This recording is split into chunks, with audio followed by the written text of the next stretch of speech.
Dwight Lyman Moody, o célebre ganhador de almas, 1837-1899. Tudo aconteceu durante uma das famosas campanhas de Moody e Sankey para salvar almas. A noite de uma segunda-feira tinha sido reservada para um discurso dirigido aos materialistas. Carlos Bradlaugh, campeão do ceticismo, então no zênite da fama, ordenou que todos os membros dos clubes que fundara assistissem à reunião. Assim, cerca de 5.000 homens, resolvidos a dominar o culto, entraram e ocuparam todos os bancos. Moody pregou sobre o texto: a rocha deles não é como a nossa rocha, sendo os nossos próprios inimigos os juízes. Deuteronômio, capítulo 32, versículo 31. Eis os detalhes desse interessante episódio, relatado em sua biografia. Com uma rajada de incidentes relevantes e comoventes de suas experiências com pessoas presas ao leito de morte, Moody deixou que os homens julgassem por si mesmos quem tinha melhor alicerce sobre o qual deviam basear sua fé e esperança. Sem querer, muitos dos assistentes tinham lágrimas nos olhos. A grande massa de homens, demonstrando o mais negro e determinado desafio a Deus estampado nos seus rostos, encarou o contínuo ataque de Moody aos pontos mais vulneráveis, isto é, o coração e o lar. Ao findar, Moody disse: levantemo-nos para cantar, ó vinde vós aflitos.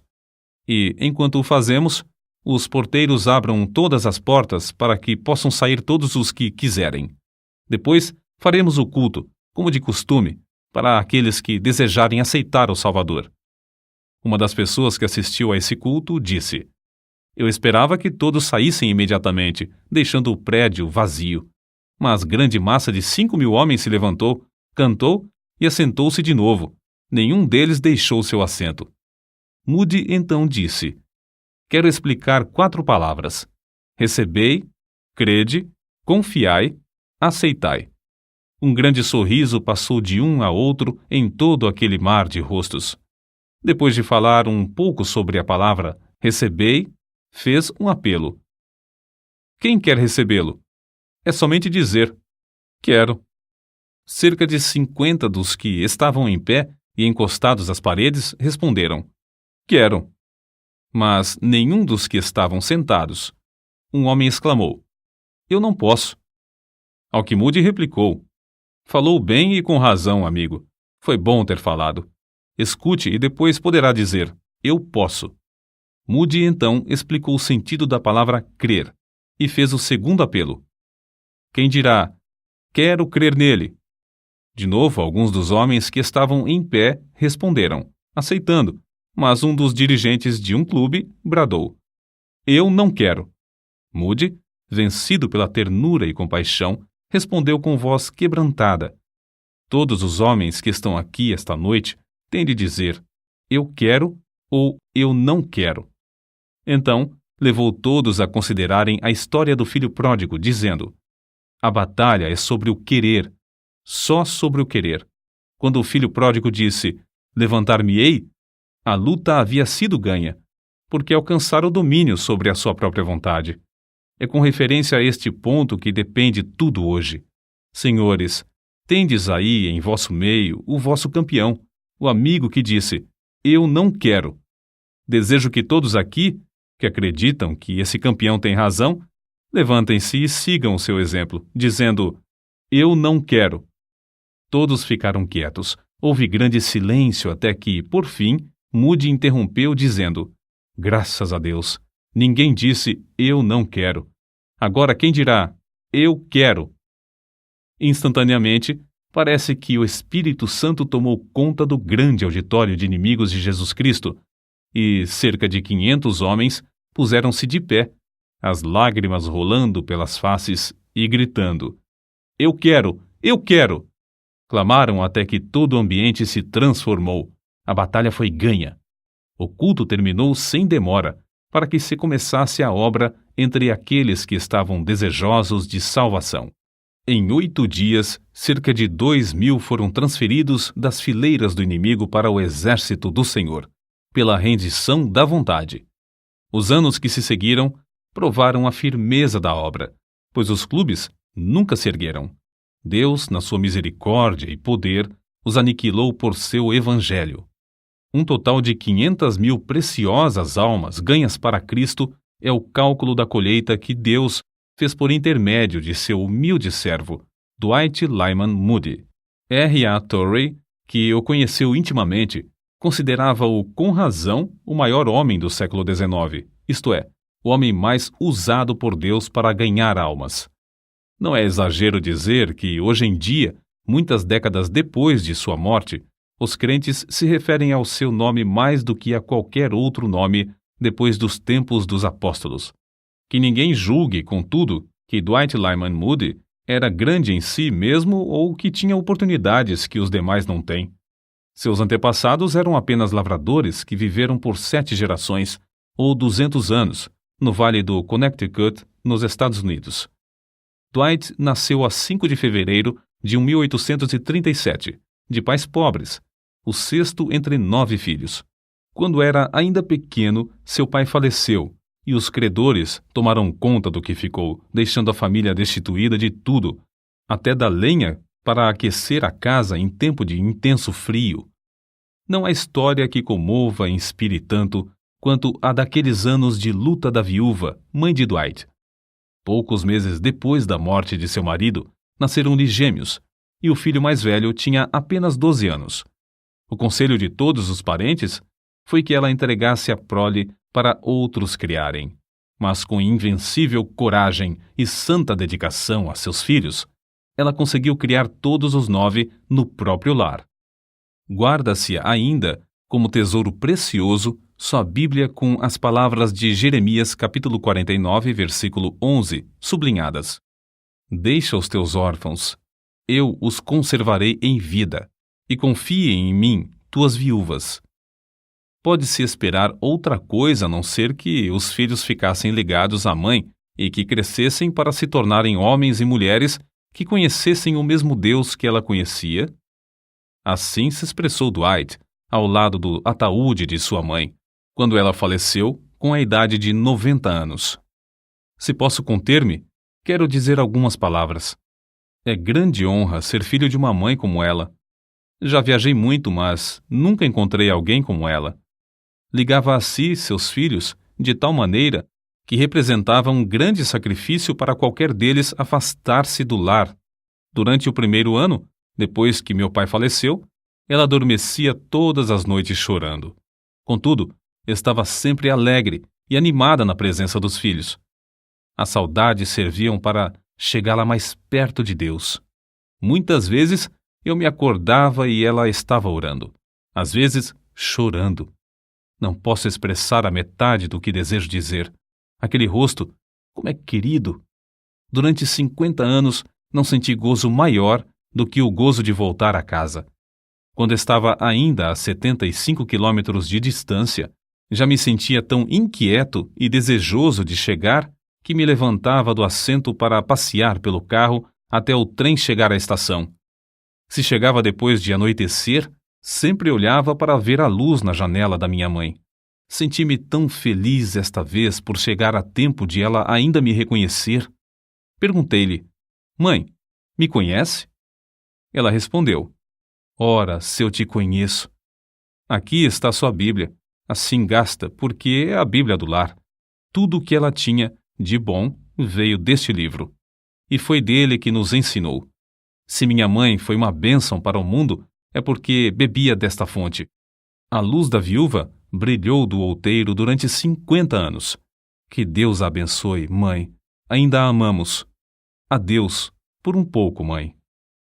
Ao contemplar o êxito de Dwight Lyman Moody, somos constrangidos a acrescentar: quem pode calcular as possibilidades de um filho criado num lar onde os pais amam sinceramente ao Pai Celestial, a ponto de chamar diariamente todos os filhos para escutarem a sua voz na leitura da Bíblia e, reverentemente, clamarem a ele em oração? Todos os filhos da viúva Moody assistiam aos cultos nos domingos e levavam merenda para passar o dia inteiro na igreja. Tinham de ouvir 2 prolongados sermões, e, no intervalo, assistir à escola dominical. Dwight, depois de trabalhar a semana inteira, achava que sua mãe exigia demais, obrigando-o a assistir aos sermões, os quais não compreendia. Mas, por fim, chegou a ser agradecido a essa boa mãe pela dedicação nesse sentido.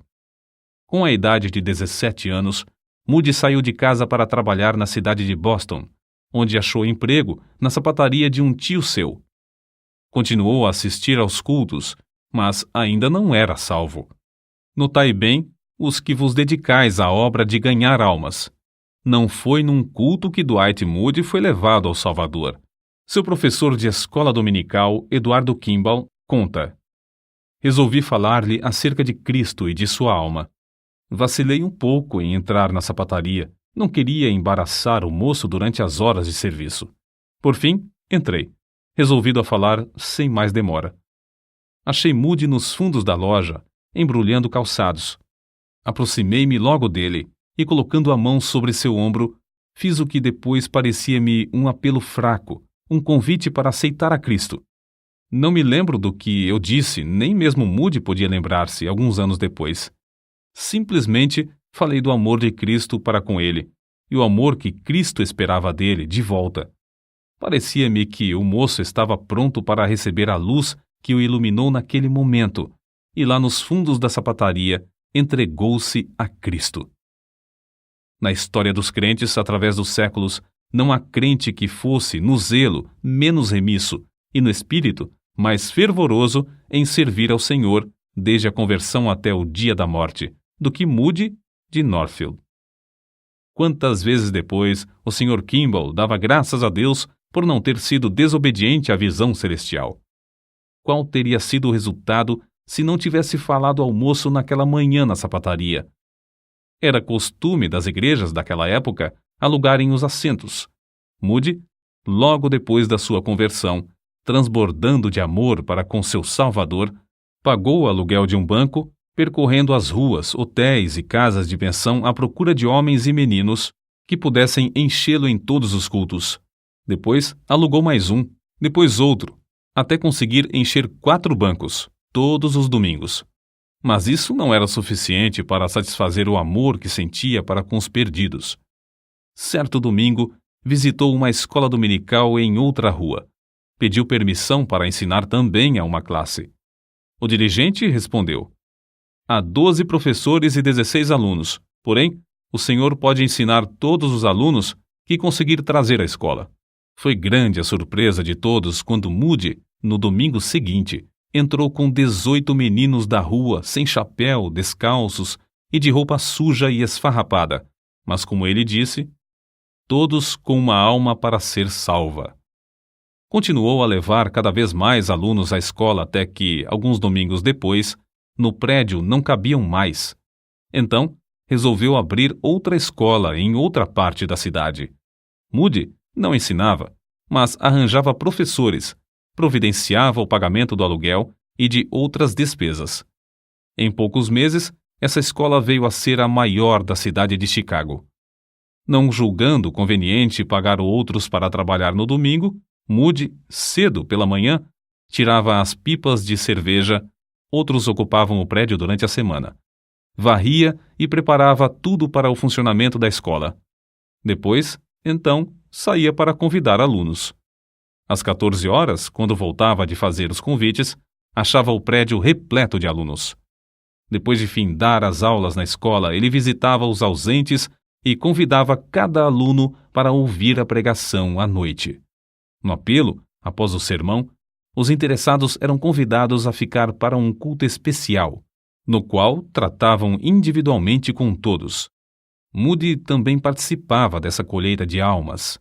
Antes de findar o ano, 600 alunos, em média, assistiam à escola dominical, divididos em 80 classes.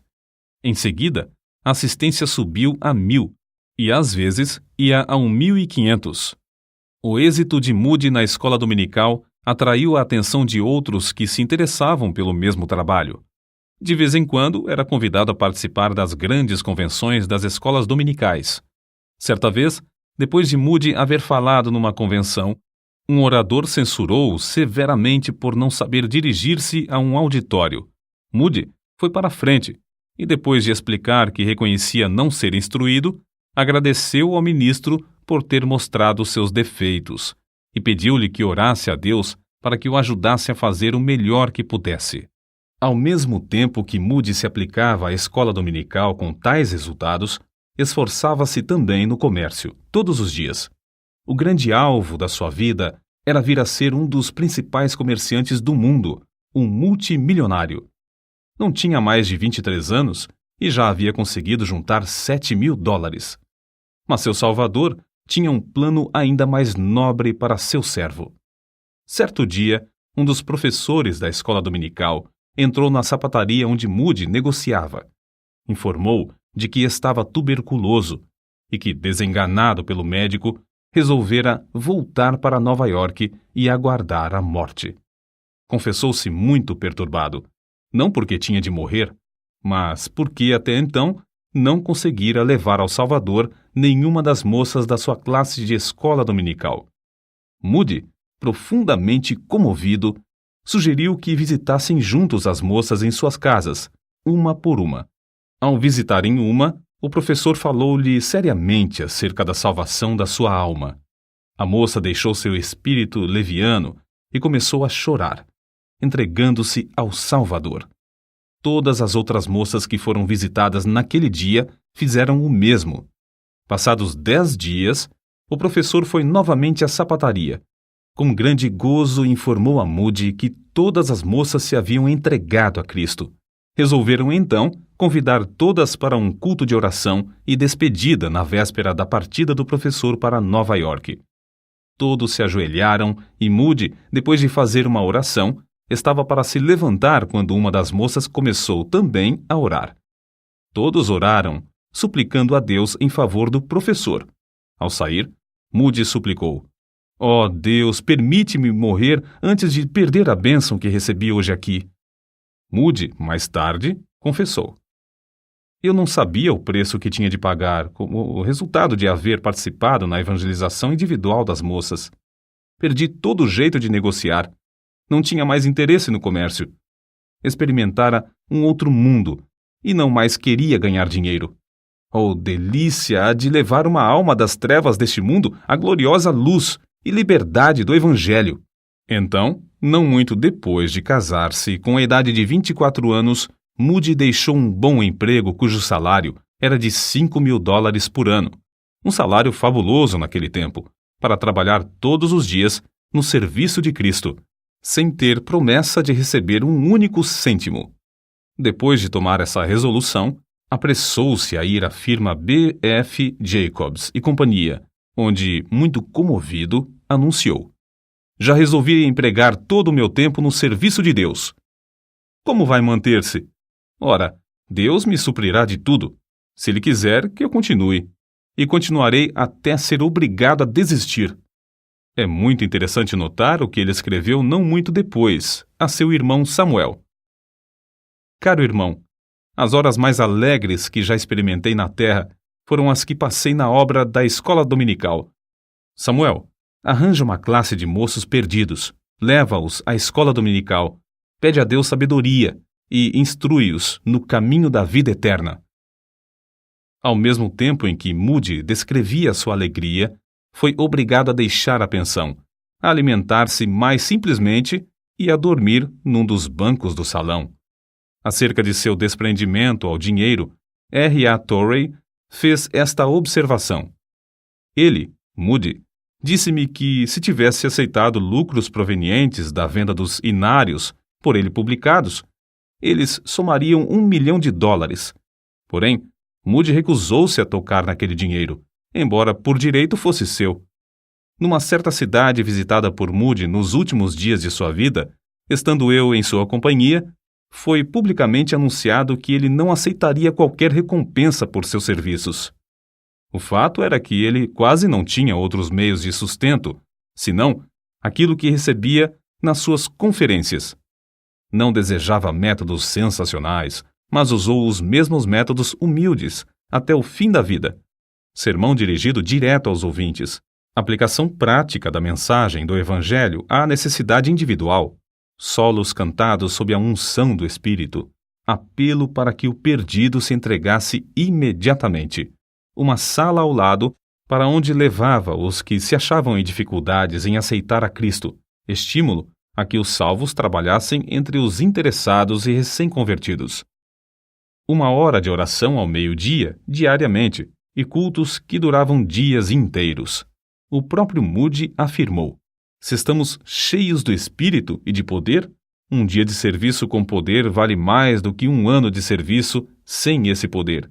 Se estamos cheios do Espírito, ungidos, nossas palavras alcançarão os corações do povo. Na Inglaterra, as cidades de York, Sunderland, Bishop, Auckland, Carlisle e Newcastle foram vivificadas como nos dias de Whitefield e Wesley. Na Escócia, em Edimburgo, os cultos se realizaram no maior edifício e a cidade inteira ficou comovida. Em Glasgow, a obra começou com uma reunião de professores da escola dominical, a qual assistiram mais de 3.000 pessoas. O culto da noite foi anunciado para as 18h30, mas muito antes da hora marcada, o grande edifício ficou repleto e a multidão que não pôde entrar foi levada para as 4 igrejas mais próximas. Essa série de cultos transformou radicalmente a vida diária do povo. Na última noite, Sankey cantou para 7.000 ouvintes que estavam dentro do edifício, e Moody, sem poder entrar no auditório, subiu numa carruagem e pregou para as 20.000 pessoas que se achavam congregadas do lado de fora. O coral cantou os hinos de cima de um galpão. Em um só culto, mais de 2.000 pessoas responderam ao apelo para se entregarem definitivamente a Cristo. Durante o verão, pregou em Aberdeen, Montrose, Brechin, Forfar, Huntly, Inverness, Arbroath, Fan, Nairn, Elgin, Ferris, Grantown, Keith, Rothesay e Campbellton. Muitos milhares assistiam a todos os cultos. Na Irlanda, Moody pregou nos maiores centros com os mesmos resultados, como na Inglaterra e Escócia.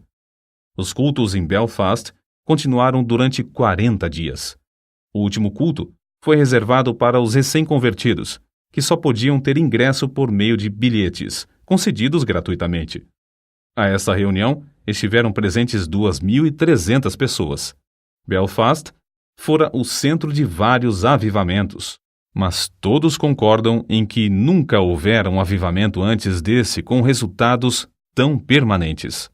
Depois da campanha na Irlanda, Moody e Sankey voltaram à Inglaterra e dirigiram cultos inesquecíveis em Sheffield, Manchester, Birmingham e Liverpool. Durante muitos meses, os maiores edifícios dessas cidades ficaram superlotados de multidões desejosas de ouvir a apresentação clara e ousada do Evangelho por um homem livre de todo interesse e ostentação. O poder do Espírito manifestou-se em todos os cultos, produzindo resultados que permanecem até hoje. O itinerário de Moody e Sankey na Europa findou-se após 4 meses de cultos em Londres. Moody pregava alternadamente em 5 centros, e cada um deles foram realizados 60 cultos, com exceção de Victoria Hall, 45 cultos. Os números da assistência nos servem para compreender algo da grandeza dessa obra durante esse período. Agricultural Hall, 720.000 pessoas, Bow Road Hall, 600.000 presentes, Camberwell Hall, 480.000, Haymarket Opera House, 330.000 ouvintes, e Victoria Hall, 400.000. Vale acrescentar aqui o seguinte: as diferenças entre as denominações quase desapareceram. Pregadores de todas as igrejas cooperavam numa plataforma comum para a salvação dos perdidos. Abriram-se de novo as Bíblias e houve um grande interesse pelo estudo da Palavra de Deus. Quando Moody saiu dos Estados Unidos em 1873, era conhecido apenas em alguns estados, e tinha fama apenas como obreiro da escola dominical e da Associação Cristã de Moços. Mas quando voltou da campanha da Inglaterra em 1875, já era conhecido como o mais famoso pregador do mundo. Contudo, continuou o mesmo humilde servo de Deus. Foi assim que uma pessoa que o conhecia intimamente descreveu sua personalidade. Creio que era a pessoa mais humilde que jamais conheci. Ele não fingia humildade. No íntimo do seu coração, rebaixava-se a si mesmo e superestimava os outros. Ele engrandecia outros homens e, sempre que possível, arranjava para que eles pregassem. Fazia tudo para não aparecer. Ao chegar novamente aos Estados Unidos, Moody recebeu convites para pregar, vindos de todas as partes do país. Sua primeira campanha, em Brooklyn, foi um modelo para todas as outras. As denominações cooperavam. Alugaram um prédio que comportava 3.000 pessoas. O resultado foi uma grande e permanente obra.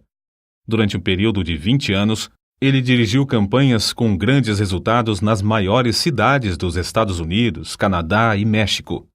Em diversos lugares, as campanhas duraram até 6 meses.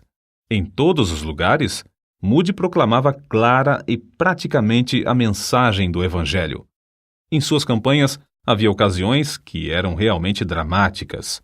Em Chicago, o circo Fort Paul, com uma tenda de lona que abrigava 10.000 pessoas sentadas e outras 10.000 em pé, anunciou espetáculos para 2 domingos. Moody alugou a tenda para realizar cultos pela manhã. Os donos achando muita graça em tal tentativa. Mas no primeiro culto a tenda ficou repleta. Foram tão poucos os que assistiram aos shows do circo à tarde que os donos resolveram não fazer sessão no segundo domingo. Entretanto, o culto evangelístico realizou-se sob a lona no segundo domingo. O calor era tanto que dava a impressão de matar a todos. Porém, cerca de 18.000 pessoas ficaram em pé, banhados em suor e esquecidos do calor. No silêncio que reinava durante a pregação de Moody, o poder desceu e centenas foram salvos. Acerca de um desses cultos, certo assistente deu suas impressões. Nunca jamais me esquecerei de certo sermão que Moody pregou. Foi no circo de Fort Paul, durante a Exposição Mundial. Estavam presentes cerca de 18.000 pessoas, de todas as classes e de todas as qualificações. O texto do sermão foi: "Pois o Filho do Homem veio buscar e salvar o que se havia perdido." Grandiosa era a unção do pregador, parecia estar em íntimo contato com todos os corações daquela massa de gente. Moody disse repetidamente: "Pois o Filho do Homem veio hoje ao circo Fort Paul, para procurar e salvar o que se perdera." Escrito e impresso parecia um sermão comum, mas as suas palavras, pela santa unção que lhe sobreveio, tornaram-se palavras de espírito e de vida. Durante a Exposição Mundial, no dia designado em honra de Chicago, todos os teatros da cidade fecharam, porque se esperava que todo o mundo fosse à exposição, a 6 quilômetros de distância. Porém, Moody alugou o Central Music Hall, e R.A. Torrey testificou que a assistência era tão grande que ele só conseguiu entrar por uma janela dos fundos do prédio. Os cultos de Moody continuaram tão concorridos que a Exposição Mundial teve de deixar de funcionar aos domingos, por falta de assistência. Henry Moorhouse, pregador escocês, dá a seguinte opinião acerca de Moody e seus discursos. Primeiro, crê firmemente que o Evangelho salva os pecadores quando eles creem e confiam na história simples do Salvador crucificado e ressuscitado. Segundo, espera a salvação de almas quando prega, e o resultado é que Deus honra a sua fé. Terceiro, prega como se jamais fosse realizar outro culto, e como se os pecadores nunca mais tivessem a oportunidade de ouvir o som do Evangelho. Seus apelos à decisão, agora mesmo, são comoventes. Quarto, consegue levar os crentes a trabalhar com os interessados depois do sermão. Insiste em que perguntem aos que estão assentados ao lado se são salvos ou não. Tudo na sua obra é muito simples.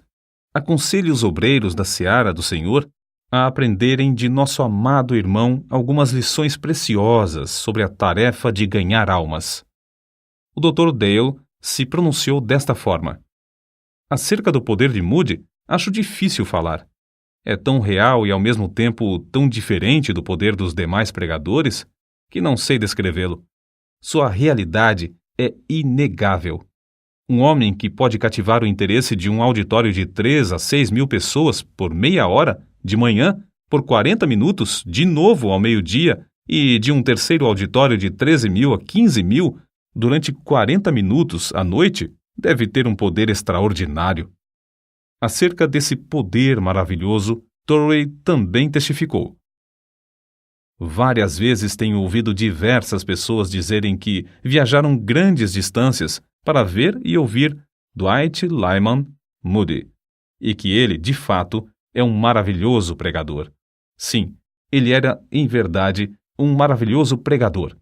Considerando tudo, o mais maravilhoso que eu jamais ouvi. Era grande o privilégio de ouvi-lo pregar, como só ele sabia pregar. Contudo, conhecendo-o intimamente, quero testificar que Moody era maior como intercessor do que como pregador. Enfrentando obstáculos aparentemente invencíveis, ele sabia vencer todas as dificuldades. Sabia e cria no mais profundo de sua alma que não havia nada demasiadamente difícil para Deus fazer e que a oração podia conseguir tudo o que Deus pudesse realizar. Grifo do autor. Certo dia, na sua grande campanha em Londres, Moody estava pregando num teatro repleto de pessoas da alta sociedade, e entre elas havia um membro da família real. Moody levantou-se e leu Lucas capítulo 4, versículo 27. E havia muitos leprosos em Israel no tempo do profeta Eliseu. Ao chegar a palavra Eliseu, ele não a podia pronunciar, e começou a gaguejar e balbuciar. Começou a ler o versículo de novo, mas de novo não podia passar adiante. Experimentou a terceira vez, e falhou pela terceira vez. Então, fechou o livro e, muito comovido, olhou para cima, dizendo: "Ó Deus, use esta língua de gago para proclamar Cristo crucificado a este povo." Desceu sobre ele o poder de Deus a ponto de derramar sua alma em tal torrente de palavras que o auditório inteiro ficou como que derretido pelo fogo divino. Foi durante essa segunda visita às Ilhas Britânicas que realizou a sua obra entre os homens das célebres universidades Oxford e Cambridge. É uma história muitas vezes repetida de como ele, sem instrução, mas com a graça de Deus e diplomacia, venceu a censura e fez entre os intelectuais o que alguns consideram a maior obra da sua vida. Apesar de Moody não ter instrução acadêmica, reconhecia o grande valor da educação e sempre aconselhava a mocidade a se preparar para manejar bem a palavra de Deus. Reconhecia a grande vantagem da instrução também para os que pregam no poder do Espírito Santo. Existem ainda hoje 3 grandes monumentos às suas convicções nesse ponto. As 3 escolas que ele fundou: o Instituto Bíblico em Chicago, com 38 prédios e 16 mil alunos matriculados nas aulas diurnas, noturnas e em cursos por correspondência; o Northfield Seminary, com 490 alunos, e a Escola Bíblica Monte Hermon, com 500 alunos. Entretanto, ninguém se engane, como alguns desses alunos e como diversos crentes entre nós, pensando que o grande poder de Moody era mais intelectual do que espiritual. Sobre esse ponto, ele mesmo falava com ênfase. Para maior clareza, citamos o seguinte trecho de seus Short Talks. Não conheço coisa mais importante que a América precise do que de homens e mulheres inflamados com o fogo do céu. Nunca encontrei um homem ou uma mulher inflamados com o Espírito de Deus que fracassassem. Creio que isso seja mesmo impossível. Tais pessoas nunca se sentem desanimadas. Avançam mais e se animam mais e mais. Amados, se não tendes essa iluminação, resolvei adquiri-la e orai: ó Deus, ilumina-me com o teu Espírito Santo. Nos registros de R.A. Torrey, podemos ver nitidamente como era o espírito dessas escolas que fundou. Moody costumava escrever-me antes de iniciar uma nova campanha, dizendo: pretendo dar início ao trabalho no lugar tal e em tal dia. Peço-lhe que convoque os estudantes para um dia de jejum e oração. Eu lia essas cartas aos estudantes e lhes dizia: Moody deseja que tenhamos um dia de jejum e oração para pedir, primeiramente, as bênçãos divinas sobre nossas próprias almas e nosso trabalho. Muitas vezes, ficávamos ali, na sala de aula, até alta noite, ou mesmo até a madrugada, clamando a Deus, porque Moody nos exortava a esperar até que recebêssemos a bênção. Quantos homens e mulheres não tenho eu conhecido cujas vidas e caráter foram transformados por aquelas noites de oração? E quantos têm conseguido grandes coisas em muitas terras como resultado daquelas horas gastas em súplicas a Deus? Até o dia da minha morte, não poderei esquecer-me de 8 de julho de 1894. Era o último dia da Assembleia dos Estudantes de Northfield. Às 15 horas, reunimos-nos em frente à casa da progenitora de Moody. Havia 456 pessoas em nossa companhia. Depois de andarmos alguns minutos, Moody achou que podíamos parar. Nós nos sentamos nos troncos de árvores caídas, em pedras ou no chão. Moody, então, franqueou a palavra, dando licença para qualquer estudante expressar-se. Uns 75 deles, um após outro, levantaram-se dizendo: Eu não pude esperar até às 15 horas, mas tenho estado sozinho com Deus desde o culto de manhã e creio que posso dizer que recebi o batismo com o Espírito Santo.